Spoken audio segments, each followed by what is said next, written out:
안녕하세요. 한자 한자 타자를 치면서 어려움을 겪고 있는 곧 70을 바라보는 할머니입니다. 제가 헤쳐 지나온 세월은 참 무심하게도 빠르게 지나갔고 이야기를 풀자면 너무 길어질 것 같습니다. 오늘 올려볼 사연은 제 며느리 이야기인데요. 부부간의 갈등이 있었던 건 아니지만 한순간의 오해로 틀어질 뻔한 우리 둘의 사이를 잘 이겨나간 이야기랍니다. 자랑도 하고 싶고 속내를 털어놓고 싶은 마음에 이렇게 대나무숲 같은 공간을 찾아와 사연을 올려봅니다. 글자를 쓰는 게 오래 걸려서 어느 세월에 사연을 다 털어놓을 수 있을까 싶은 마음이 들지만 그래도 노력해 보겠습니다. 제 이야기를 끝까지 들어주시고 응원의 한마디를 남겨주시면 마음이 참 따뜻해질 것 같습니다. 제 나이 60에 얻은 며느리는 정말 누구보다 예쁘고 귀했습니다. 서울에서 나고 자랐다는 우리 며느리는 진도에서 전복 양식장을 하는 우리 집까지 머나먼 길을 내려와 인사를 드리고 왔죠. 서울 깍쟁이일 줄 알고 처음 만나기로 한 날 엄청나게 긴장을 했었는데 제 예상과는 다르게 너무나도 복스럽고 귀여운 아이가 찾아왔습니다. 웃으면 눈이 반달처럼 바뀌는 그 아이가 제게 인사를 하는데 정말 천사가 내려온 줄 알고 두 눈을 비비기까지 했습니다. 저를 보자마자 어머님 잘 지내보아요 하면서 손을 딱 내미는데 뽀얗고 고사리 같은 그 손이 참 귀여워 보였습니다. 손이 너무 예뻐서 이 손에 어떻게 물을 묻히고 살림을 하나 싶었습니다. 걱정이 이만저만이 아니었지만 그게 시집살이를 시키겠다는 그런 느낌은 전혀 아니었고요. 귀한 우리 며느리 손이 나처럼 투박해질까봐 걱정이 되었던 거였죠. 나는 우리 아들이 서울에서 직장 생활을 하다가 만난 여자라고 하길래 양식장을 운영하는 우리 집을 탐탁지 않게 생각하면 어쩌나 고민을 했습니다. 서울에서 직장 생활을 하려면 여간 똑똑한 게 아니고서야 힘들다고 옆집에서 하는 이야기를 들었거든요. 그런데 우리 며느리는 그런 생각을 했던 저를 완전히 바보로 만들 정도로 착한 아이였답니다. 저한테 틈틈이 진도에 내려올 테니 맛있는 거 많이 해달라고 웃으면서 이야기를 하는데 간이고 쓸개고 다 빼다 줄 수 있을 것 같았습니다. 싹싹하기도 하고 착하기도 하고 생긴 건 서울 사람 깍쟁이 같은데 말이죠. 오죽하면 주위 주민들이 서울 계집애는 드세다는데 큰일 난 거 아니냐고 며느리한테 휘어잡혀 사는 거 아니야? 하다가도 우리 며느리랑 대화 몇 마디 나누면 바뀌더라고요. 서울 사람이라도 다 사기꾼은 아니네 하면서 사람 참 잘 들어왔다고 우리 아들 칭찬을 많이 해주었죠. 첫인사 온 날 제가 부랴부랴 전복도 구워주고 자연산 미역줄기 따다가 말려 초무침도 해주고 새우도 구워주고 했죠. 그런데 그런 맛있는 음식들 다 뒷전이고 제가 끓인 된장찌개를 한 입 딱 먹더니 우리 며느리가 눈물을 줄줄 흘리는 게 아니겠습니까? 맛이 이상하냐, 뭐가 마음에 안 드냐, 문제 있냐고 놀래서 물어보니까 그게 아니라요 하면서 이야기를 하더라고요. 우리 며느리가 지금 할머니랑 둘이 살고 있는데 할머니가 끓여준 된장찌개 맛이 난다는 겁니다. 갑자기 할머니가 보고 싶어서 눈물이 차올랐다고 말을 하더라고요. 그 이야기를 듣는데 돌아가신 우리 엄마 생각도 나고 저도 눈물이 났어요. 할머니께서 치매도 오시고 몸도 안 좋으셔서 지금 요양병원에 있다고 이야기를 하는데 가슴이 아프더군요. 우리 집 된장은 제가 다 일일이 메주를 써서 만든 거거든요. 비슷한 맛이 나기 힘들 텐데 할머님 음식 솜씨가 정말 좋으셨나 보다 했죠. 그러니까 또 배시시 웃으면서 우리 할머니 음식 솜씨가 끝내주긴 했어요 하더라고요. 상처일지 모르겠지만 부모님은 돌아가신 거냐고 물어보니까 고개를 끄덕이더군요. 맞벌이셔서 어릴 때부터 할머니랑 집에 둘이 살았는데 주말마다 부모님이 오셔서 자기를 데리고 갔다고 하더라고요. 일이 워낙 불규칙하게 돌아가는 바람에 어쩔 수 없이 할머니 손에 자랐다고 그런데 주말에 자기를 데리고 가기 위해서 부랴부랴 운전해서 할머니 집으로 오는 도중에 교통사고를 당하셨다고 하대요. 상대방의 졸음운전으로 일어난 갑작스러운 사고라서 정말 정신이 없었다고, 그날 일은 다시 생각해도 기억하고 싶지 않다고 했습니다. 보험금을 어찌저찌 수령하기는 했으나 할머니께서 많이 노쇠하시고 그날을 충격으로 몸이 아파지기 시작했대요. 그래서 좋은 요양병원에 모시고 싶은 욕심이 있어서 병원비로 죄다 쓰고 있다고 하더라고요. 그러면서 저한테 우물쭈물 이야기를 하대요. 자기 정말 가진 거 하나도 없는데 이 집에 시집을 와도 괜찮겠냐고요. 우리 아들이면 더 좋은 집안 사람 만날 수 있지 않겠냐고, 정말 부족한 자기라도 예뻐해 주실 거냐고, 제가 눈물을 훔치면서 무슨 그런 말을 하냐고 타박을 하는데 우리 남편이 그러대요. 아가야, 이 전북 양식장이 되다 얼만지 아나? 우리 매출이 얼만지는 알고 며느리 하나 못 먹여 살리겠나? 우리가 돈이 없어서 좋은 집안 여식을 드리고 싶은 마음이 있고 그런 거 아니다. 사람이 됨됨이가 되고 서로를 보듬고 아낄 줄 알아야지. 그런 건 걱정 마라. 알겠지? 그 말에 우리 며느리가 또 엉엉 울대요. 자기도 이렇게 든든한 부모님이 있었으면 좋았을 거라고. 자기만 두고 먼저 가신 부모님이 원망스럽고 밉다고요. 제가 우리 며느리를 안아주면서 이야기를 했어요. 이제 우리가 네 부모인데 무슨 걱정이냐고. 우리 아들 다 필요 없다고요. 딸 하나 들어왔다고 생각할 거니까 걱정 말고 못 부린 응석도 부리고 투정도 부리고 효도도 하라고, 필요한 건 다 사주겠다고 했어요. 우리 아들만 가만히 있다가 뭐야, 아들 필요 없다는 거 진짜야? 하면서 은근히 씩씩거렸죠. 이왕이면 할머님이 요양병원에 계시니까 살아계실 때 혼인신고도 하고 결혼식도 하는 게 좋겠다는 생각이 들었어요. 요양병원의 사정을 설명하고 양해를 부탁드렸죠. 결혼식에 할머님을 꼭 초대하고 싶었거든요. 병원 측에서도 양해를 해주셔서 봉사자분이랑 보호사분을 동행해서 결혼식에 참석을 해주시기로 했어요. 아무래도 치매를 앓고 계시다 보니까 옆에서 딱 달라붙어서 케어를 해주실 분이 필요했거든요. 아무것도 모르는 치매를 앓고 있는 노인네가 평소 같으면 난동을 부리고도 남았을 거라고 했는데 하나뿐인 손녀딸의 결혼식이라는 걸 아시는 건지 가만히 눈물을 훔치면서 지켜보셨다고 하더라고요. 보호사분도 봉사자분도 그런 할머님을 보면서 같이 눈물을 흘렸다고 해요. 이래서 치매가 무서운 거라고. 횟가닥 하는 것 같은데도 또 정말 가만히 있어야 할 자리는 알아보는 것 같다고요. 제가 어찌나 결혼식 내내 눈물이 나던지 사람들은 제가 제 딸 결혼을 시키는 줄 알았다고 하더라고요. 그렇게 무사히 결혼식을 마치고 애들은 신혼여행길에 오르게 됐고요. 저는 봉사자분과 보호사분을 모시고 할머님이 무사히 병원으로 돌아가실 수 있게 지켜봐 드렸습니다. 홀로 남을 할머니를 끝까지 걱정하는 며느리의 마음이 예뻐서 제가 여행 가 있는 동안에 할머님을 매일같이 살펴보겠다고 했거든요.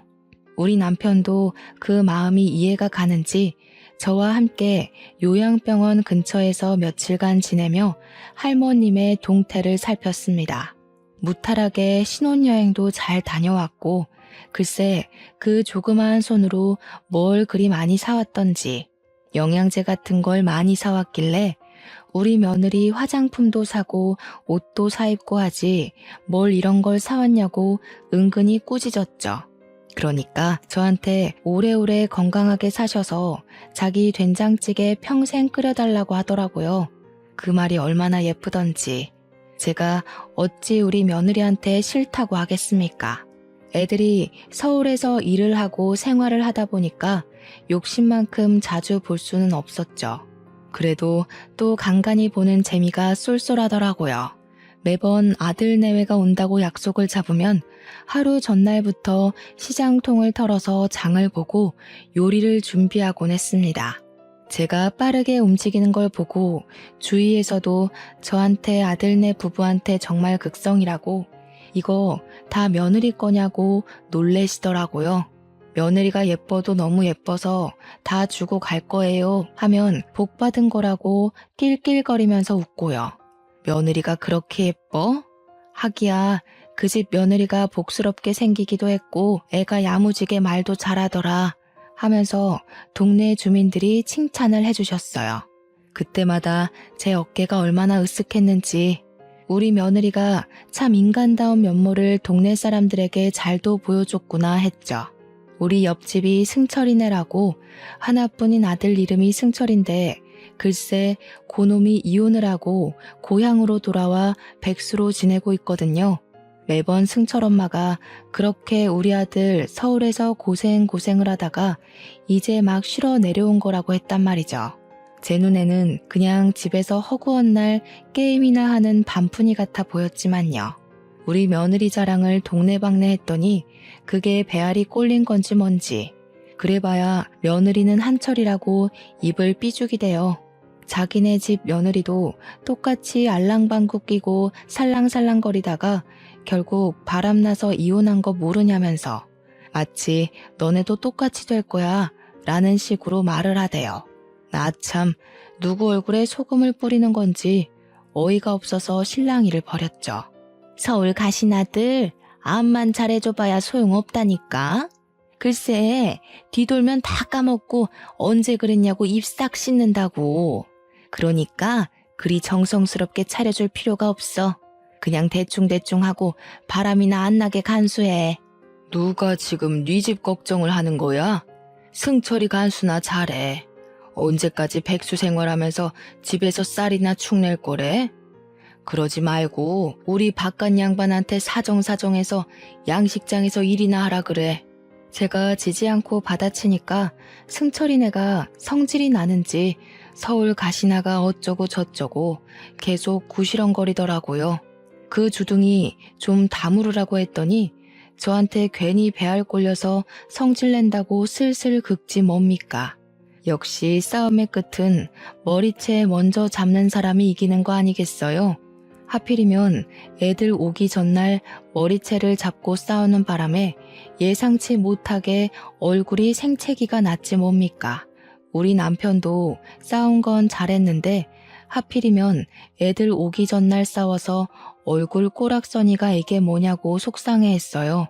하지만 볼에 가볍게 난 생채기와 달리 승철이네 얼굴에는 시퍼런 멍 하나 들게 했으니 제가 이긴 거나 다름없죠.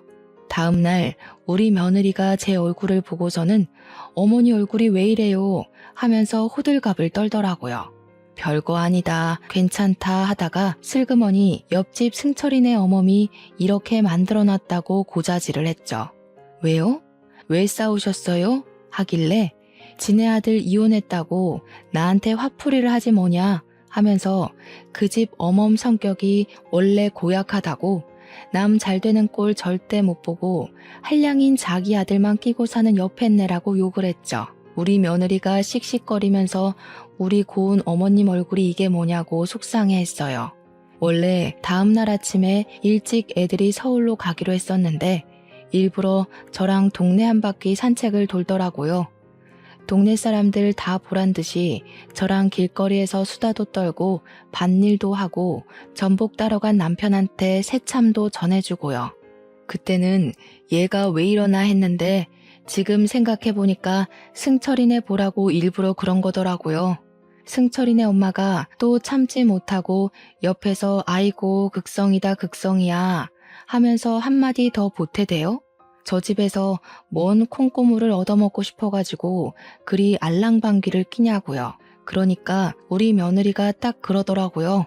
아줌마, 세상을 그렇게 삐딱하게만 보지 마세요. 우리 어머님이 저한테 잘해주셔서 저도 잘하려고 노력하는 거죠. 진즉 며느리한테 잘해주셨으면 그쪽 며느리가 바람나서 도망을 갔겠어요? 그러니까 승철이네 엄마가 발작 버튼이 눌린 건지 우리 며느리한테 삿대질을 하면서 막 욕을 하는 거예요.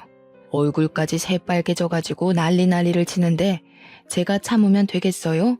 절대 못 참죠.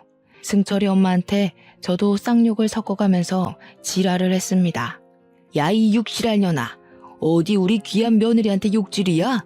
그러니까 우리 며느리도 제 욕에 놀라서 저를 쳐다보고 승철이 엄마는 동네 시끄럽다면서 집에 쏙 들어가더라고요. 동네 사람들이 죄다 승철이 엄마한테 한마디씩 했거든요. 그 성격 안 죽이면 승철이가 새장가 가겠냐고 성격 좀 둥글둥글하게 만들어 살자고요.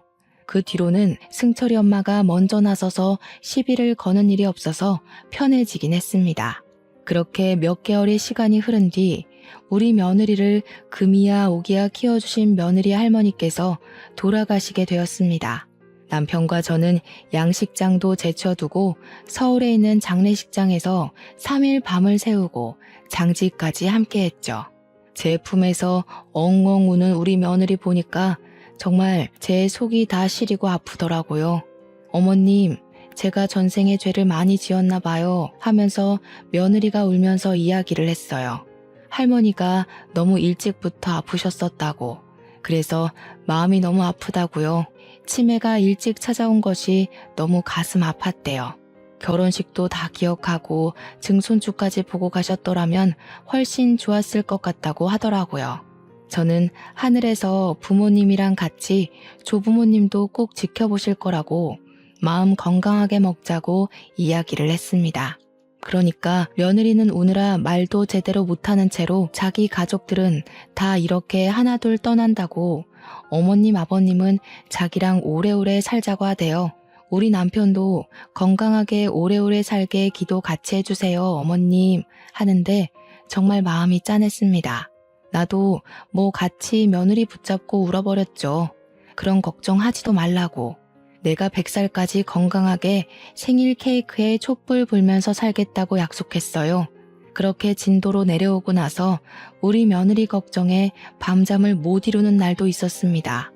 그래서 남편한테 일주일만 집에서 혼자 좀 지낼 수 있겠냐고 우리 며느리 보양식을 좀 해주고 오고 싶다고 했죠. 남편이 오히려 얼른 가보라고 며느리 살 5kg만 찌워놓고 내려오라고 하더라고요. 전복도 싸주고 미역도 싸주고 동네 돌아다니면서 약재도 좋은 거 골라 사서는 서울로 올라갔습니다. 버스 타고 4시간을 달려서 신혼집 앞에서 기다리고 있으니 며느리가 퇴근 후에 와서 보고는 깜짝 놀라더라고요. 오신다고 말씀이라도 하셨으면 터미널에 마중이라도 나갔을 텐데 왜 그냥 오셨냐고 저를 타박했어요. 아니라고 일도 바쁜 애한테 뭘 데리러 오라고 연락을 하겠냐고 혼자 잘 왔으니까 걱정하지 말라고 했죠. 제가 들고 온 짐 보더니 이 무거운 걸 들고 그 멀리서 어떻게 오셨냐고 속상해 하더라고요. 문이나 열어주라고 싱싱한 거 많이 들고 와서 빨리 손질해야 된다고 했죠.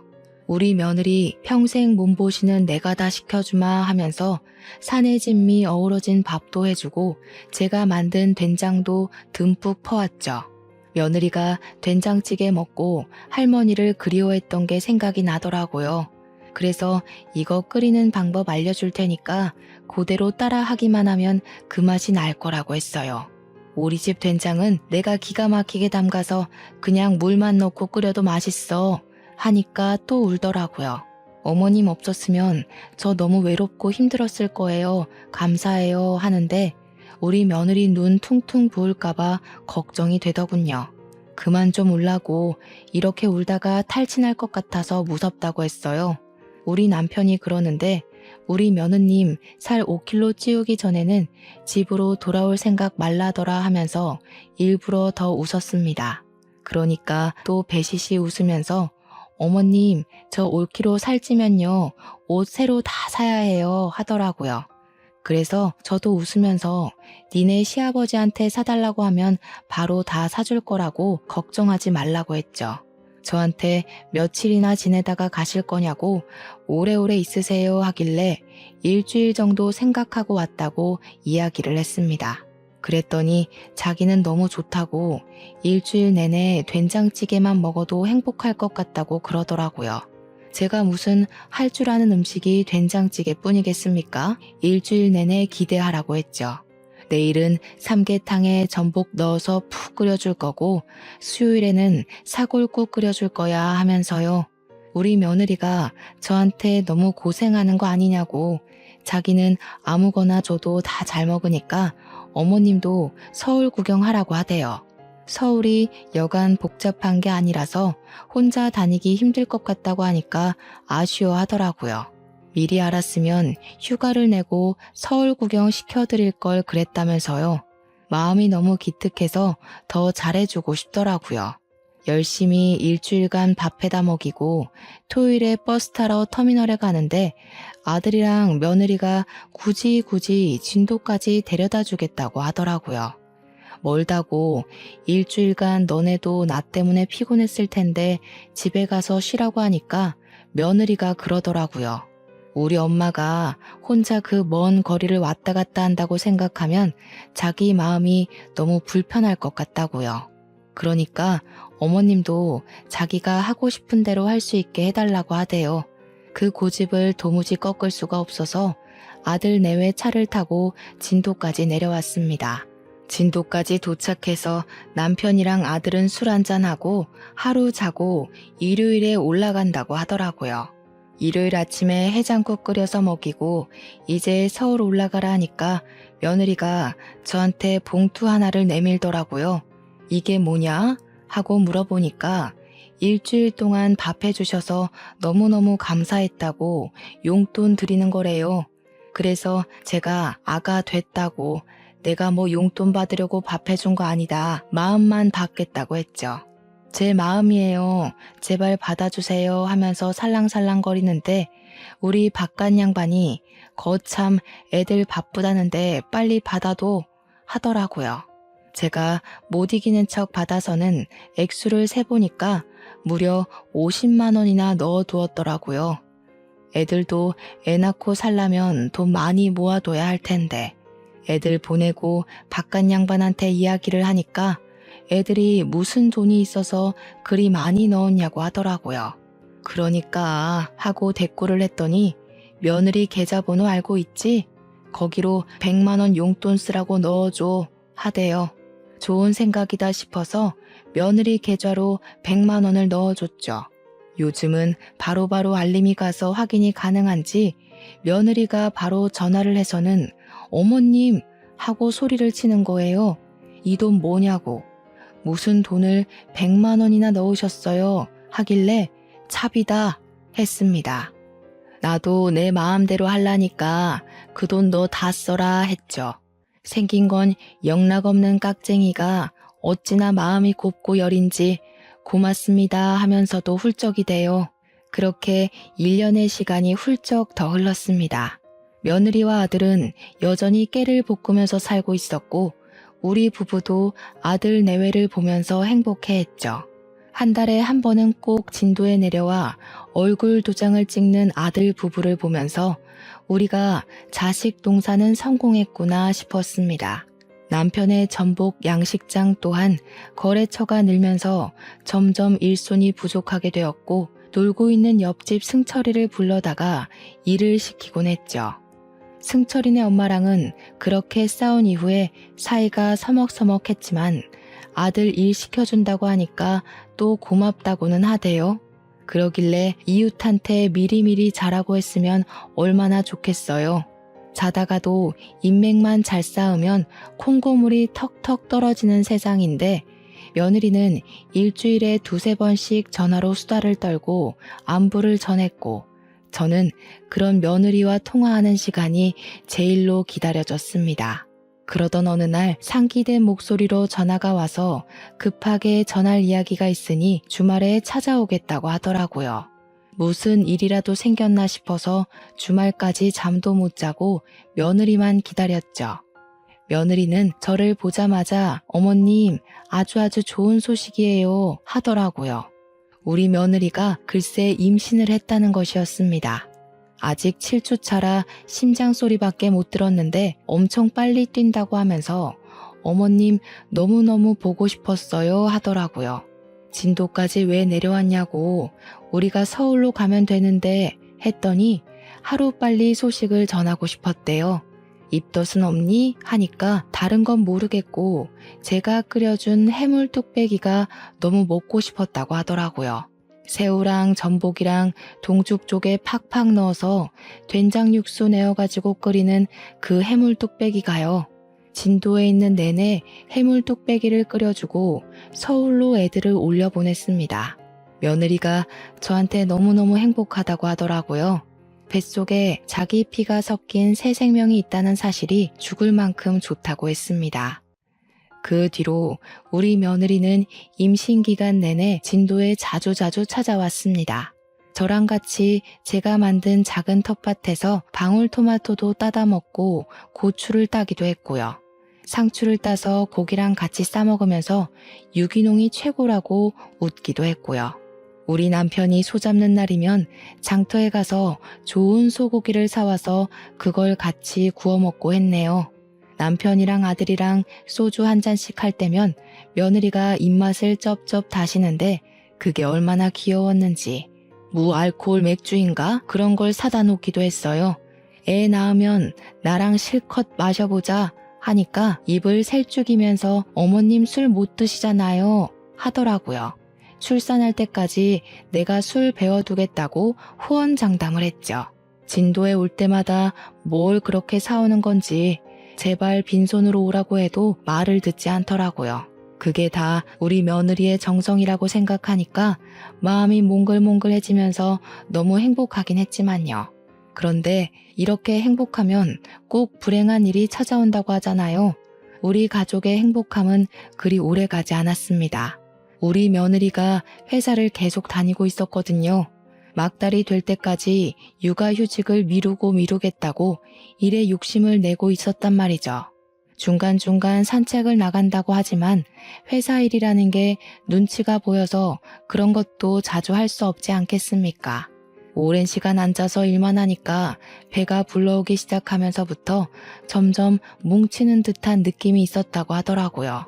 임신 7개월 차에는 다리도 많이 붓고 배 뭉침이 심해지는 것 같아서 걱정이 되고 있었는데 회사에서 앉았다가 일어서는데 글쎄 머리가 핑 돌더랍니다. 살도 적당히 잘 찌고 있었고 몸 관리도 잘하고 있긴 했는데 병원에서 아이가 주스보다 조금 작다고 하긴 했었대요. 그래도 아직 막달이 되지 않았고 막달에 애들이 쑥쑥 큰다고 해서 별 걱정은 하지 않고 지냈다고 하더라고요. 입맛이 돌 때는 확 돌아도 평소에는 당기는 게 별로 없어서 끼니를 자주 거르기도 했고 그러다 보니 빈혈기가 갑자기 왔는지 그대로 회사에서 쓰러지고 만 것이었습니다. 문제는 쓰러지면서 의자에 배를 부딪혔는데 그때 아이가 충격을 심하게 받은 건지 운이 나빴던 거라고 의사 선생님은 말씀하시더라고요. 갑자기 자궁이 심하게 수축을 했고 양수가 터져버리고 만 것이었죠. 회사에서 일어난 일이라 사람들이 급하게 119를 불렀으나 신속하게 처치가 이루어지지 못했대요. 조산을 하게 되었고 응급처치도 늦어버렸고 병원에 이송이 되어서 아이를 꺼냈을 때는 이미 아이가 숨을 쉬지 않게 된 후였던 거죠. 우리 며느리는 7개월 동안 품었던 아이를 한순간에 잃어버리고 만 것입니다. 저는 밭일을 하고 있었고 남편은 양식장에 있다가 연락을 받고 바로 서울에 있는 병원으로 달려갔습니다. 아이에 대한 생각보다는 우리 며느리 어쩌면 좋냐고 며느리가 괜찮아야 하는데 하면서 발을 동동 굴렀죠. 몇 시간이 지나고 나서야 겨우 서울에 도착해서 입원해 있는 며느리를 딱 봤는데 며느리가 눈물 한 방울도 흘리지 않고 멍하니 저를 바라보고 있더라고요. 저한테 어머님 아기가 없대요 하는데 제 가슴이 찢어지는 듯 했습니다. 배를 만지면서 이 뱃속에 3개월은 더 버텨줬어야 할 우리 아이가 이제는 없대요 하는데 정말 며느리의 처절함이 뼛속까지 깊게 새겨지는 기분이었습니다. 눈물도 그리 많던 우리 며느리가 울지도 않고 있으니 제 속이 썩어 문드러졌죠. 오히려 제가 엉엉 울면서 아가야 괜찮다 괜찮아 네 몸만 건강하면 그걸로 된 거라고 이야기를 했어요. 그러니 며느리가 아니라고 고개를 절레절레 젓더라고요. 어머님, 내 가족들은 전부 죄다 죽어나가요. 제가 도대체 무슨 죄를 지어서 나한테 이런 시련이 오는 걸까요? 나는 왜 제 피가 섞인 가족을 두면 안 되는 걸까요? 저는 무서워요. 이러다가 어머님도 아버님도 남편도 다 잃어버릴까 봐요. 저는 며느리의 두 손을 꼭 잡고 이야기를 했어요. 애는 또 가지면 된다, 응? 아이는 다시 찾아올 거야. 그러니까 너무 상심하지 마. 나는 평생 여기 있을 거야. 내가 우리 며느리 지켜줄게.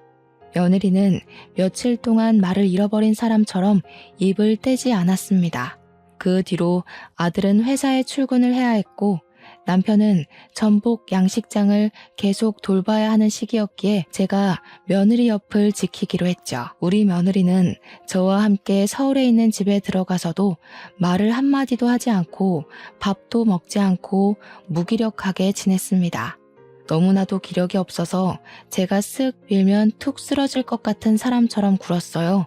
하루 종일 소파에 앉아 멍하니 천장만 바라보고 이제는 툭 튀어나오지 않은 배를 어루만지기도 하고요. 처음 일주일은 그럴 수 있지 하고 넘겼고 2주일째엔 제가 눈물을 흘리면서 며느리를 위로했습니다. 3주째에는 제가 억지로 밖으로 끌고 나가면서 바깥 공기를 쐬자고 했지만 며느리는 시체처럼 가만히 있었고요. 한 달째에는 저도 많이 지치고 말았습니다. 며느리의 마음이 회복될 때까지 기다렸어야 했는데 제가 며느리에게 화를 내고 말았어요. 아이는 또 가지면 되지 않겠니? 너네 결혼 생활에 아이가 그 아이 하나이려고? 그 말이 끝나기 무섭게 며느리가 저를 확 째려보면서 소리를 치더라고요. 제가 며느리를 본 이후에 처음으로 보는 모습이라 덜컥 겁이 날 정도로 무서웠습니다. 저에게 고함을 지르면서 어머니 가세요. 진도로 내려가시라고요. 옆에서 이렇게 귀찮게 하지 마시고 내려가세요. 저 신경 쓰지도 말고 제발 없는 사람 취급하면서 그렇게 사시라고요. 하는 겁니다. 저도 감정이 북받쳐 올라서 며느리의 말에 시비를 걸고 말았죠. 나는 뭐 여기 있고 싶어서 있는 줄 알아? 다 너 보살피려고 이러고 있는 거 아니니? 너는 내가 우습지? 고마운 줄도 모르고 어떻게 진도에 내려가서 신경도 쓰지 말고 살라는 말이 나와?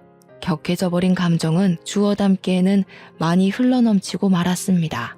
제가 소리를 지르면서 같이 이죽거리니까 그제야 며느리가 참았던 눈물을 뚝뚝 흘리더라고요.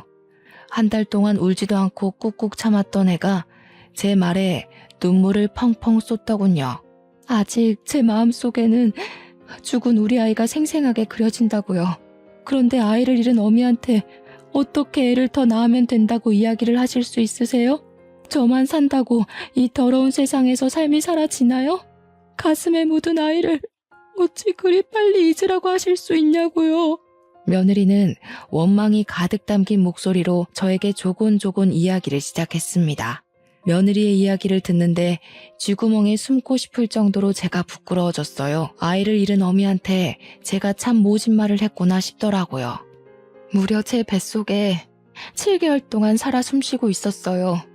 제가 쓰러지지만 않았어도 배를 부딪히지만 않았어도 지킬 수 있는 아이였다고요. 제 머리가 띵 하고 울리는 것 같았습니다. 저랑 남편은 그저 며느리에게 갈 애가 간 것이라고 사고였을 뿐이라고 의사도 운이 나쁜 거였다고 하지 않았냐 위로했거든요. 며느리는 자기가 쓰러졌기 때문에 아이가 그렇게 된 것이라고 생각을 하더라고요. 자기가 살인자라고 악을 쓰면서 우는데 제 생각이 짧아도 너무나도 짧았던 것이었죠. 며느리 얼굴을 보고 하루하루를 더 지내는 게 곤욕스러웠던지라 저도 그 자리를 피하고 싶었습니다. 아들에게 조심스럽게 이야기를 하고 저는 며느리를 피해 진도로 내려왔습니다. 남편은 저에게 아무런 말도 하지 않았어요. 제 마음도 이해를 하고 며느리의 심정도 이해가 간다고 했습니다. 아들은 자기가 마음 추스릴 수 있도록 옆에서 힘이 되어줄 거라고 병원도 데려가 보고 할 테니까 너무 걱정하지 말라고 했어요. 하지만 와이프가 먼저 연락을 할 때까지 연락은 삼가고 기다려주셨으면 좋겠다고 이야기를 하더라고요. 그때부터 저랑 남편은 우리 며느리가 하루빨리 쾌차하기를, 추스르기를, 마음이 건강해지기를 기다렸습니다. 물론 아주 단시간 내에 며느리가 회복할 것이라는 생각은 하지 않았습니다. 아이를 잃은 부모의 심경을 모르는 제가 어찌 그리 가볍게 속단할 수 있었을까요? 명절이 다가올 때마다 미리미리 연락을 해서 맛있는 거 해달라고 살갑게 굴던 며느리는 더 이상 우리를 보러 진도에 내려오지 않았습니다. 받은 상처가 그만큼 컸던 탓일까요? 명절에도 연락 한 통 없더라고요. 아들만 슬쩍 진도에 내려왔다가 밥도 먹지 않고 인사만 올리고 서울로 다시 돌아가 봤어요. 얼굴이 피곤해 보여서 하루 자고 가라 하고 이야기를 해도 금방 올라가 봐야 한다고 하더라고요. 며느리는 정신과 치료를 병행하고 있다고 했습니다. 엄청난 무기력증과 우울증이 동반되는 바람에 입원 치료까지 권유를 받았다고 했어요. 당연히 회사에도 병가 처리를 하고 길게 쉬기로 했고 약도 한 움큼씩 먹는다고 하더라고요. 남편은 그런 며느리가 너무나도 걱정이 된다고 했습니다. 저와 남편은 잘 이겨낼 수 있을 거라고 아들을 다독였고요. 우리 아들이 죽어가는 얼굴로 와서 인사만 쏙 드리고 서울에 올라가니까 방정맞은 옆집 승철이네만 신이 났습니다. 저한테 슬그머니 와서는 염장을 있는 대로 지르더라고요. 거봐, 그 집도 이혼 안 됐지? 잘하는 며느리라고 해봐야 3년을 못 간다니까. 우리 예전 며느리 봐봐. 3년도 안 돼서 이혼했잖아. 아무튼 서울 것들이 다 그렇고 그렇다니까.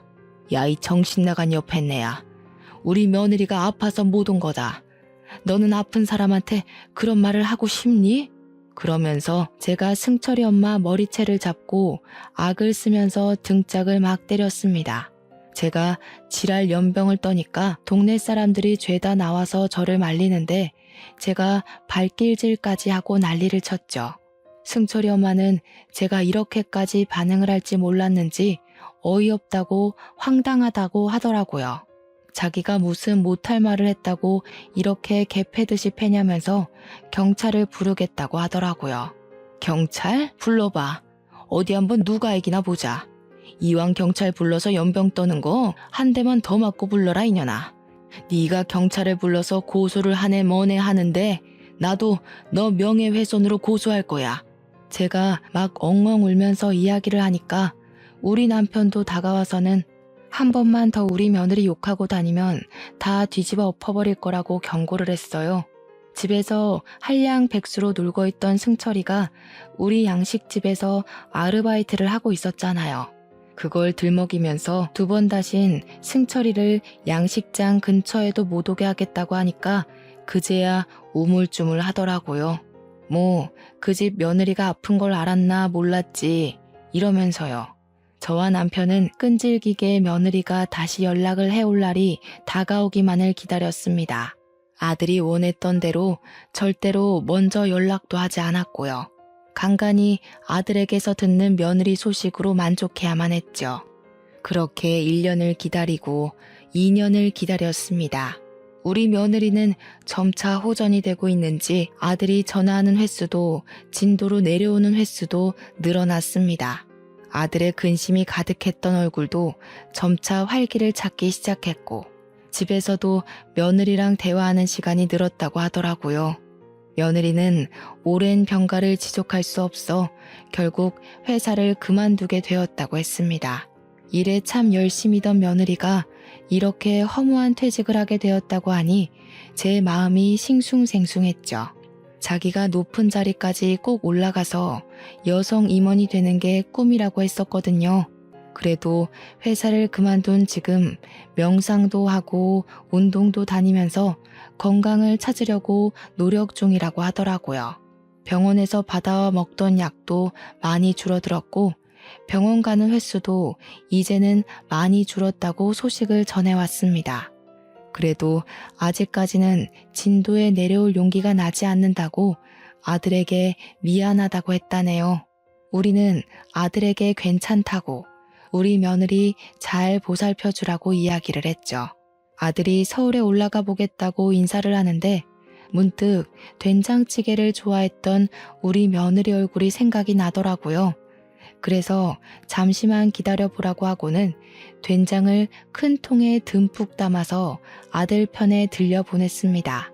며느리가 우리 집 된장 좋아했었잖아 하면서 이거 먹고 기운 차리라고 전해달라고 했죠. 새로 띄운 메주로 만든 된장이라 쿰쿰한 맛이 덜해서 찌개에 끓여 먹기 딱 좋았거든요. 그렇게 아들이 서울에 올라가고 그날 저녁 늦게 2년 만에 우리 며느리한테서 전화가 걸려왔습니다. 제가 화들짝 놀라서 이게 꿈인가 생시인가 고민을 하다가 전화를 받았죠. 예, 아가 하면서 전화를 받았는데 제 목소리가 사시나무 떨리듯이 떨리더라고요. 우리 며느리가 훌쩍훌쩍 하더니 이내 엉엉 울면서 어머님 죄송해요 하더라고요. 그 목소리를 듣는데 저도 같이 눈물이 났습니다. 얘 도대체 뭐가 그리 죄송하니? 내가 네 마음 하나 헤아리지 못해서 막말을 했다 내가. 괜찮다. 얼굴 안 보고 살아도 되니까 우리 며느리 마음 건강부터 되찾자. 응? 며느리는 계속 꺼이꺼이 소리를 내면서 울다가 버텨낼게요, 살아낼게요 주문을 외우듯이 말을 하더라고요. 저한테 건강하게 지내고 있으라고 꼭 아프지 말라고 이야기를 하고는 전화를 끊었습니다. 그렇게 전화라도 하니까 정말 마음이 사르르 풀리더라고요. 사실 저도 사람인지라 가끔 원망도 하긴 했거든요. 제가 뭘 그리 잘못했다고 유난을 떠나 싶기도 했고요. 그래도 저는 또 끈질기게 며느리를 기다렸고요. 며느리가 발길을 끄는 지 3년 4개월째에 또다시 새해가 찾아오게 되었습니다. 그날도 우리 아들 혼자 오겠거니 하고 버선발로 나가 기다리는데 우리 며느리랑 같이 진도에 내려왔거든요. 저는 며느리의 얼굴을 보고도 믿기지가 않아서 입을 떡 벌리고 있었습니다. 며느리가 저한테 아버님, 어머님 늦어서 죄송합니다 하는데 제가 며느리 등짝을 아주 살짝 소리가 나게 때렸어요. 죄송하다는 말 그만하지 못해? 너 죄송할 거 하나도 없다. 잘했다. 그만 울어 정말. 너네 조부모님 사돈어른 첫째 아이 할 거 없이 다 나한테 쌍심지 켜겠다. 그랬더니 며느리가 저한테 드릴 말씀이 있다고 하더라고요. 덜컥 겁이 나서 무슨 일이냐고 물어보니까 저한테 초음파 사진을 쓱 내밀더라고요. 저 둘째 임신했어요. 지금은 정신과 약도 다 끊었고 가끔 심리 상담만 하러 가요. 어머님이 주신 된장 먹고 정신 차렸어요. 감사합니다. 저는 그 초음파 사진을 들고 엉엉 울었습니다. 둘째가 찾아왔구나. 아이고 귀한 우리 둘째가 찾아왔어 하면서 발을 동동 구르는데 며느리가 쓱 다가와서 그러더라고요. 어머님 잘 보시면요. 그 안에 셋째도 있어요. 우리 며느리가 겹경사로 쌍둥이를 임신한 것이었습니다. 저는 우리 며느리 없고 동네라도 한 바퀴 돌고 싶었지만 혹시 배가 눌릴까봐 그냥 살짝 안아만 주었습니다. 지금은 벌써 시간이 후다닥 흘러서 며느리가 임신 8개월째를 넘겼습니다. 쌍둥이들이 무럭무럭 자라난 덕에 9개월 차에 진입하자마자 제왕절개 수술을 통해서 출산을 한다고 하더라고요. 그래서 다음 주에 서울에 올라가서 우리 딸 같은 며느리 산후조리까지 제가 수발을 다 들어주려고 합니다. 며느리의 소원대로 우리 가족 건강하게 오래오래 행복하게 살 수 있도록 모두들 기도해 주시기 바랍니다. 며느리의 무사 출산까지 응원 부탁드립니다. 제 사연을 들어주신 여러분 감사합니다.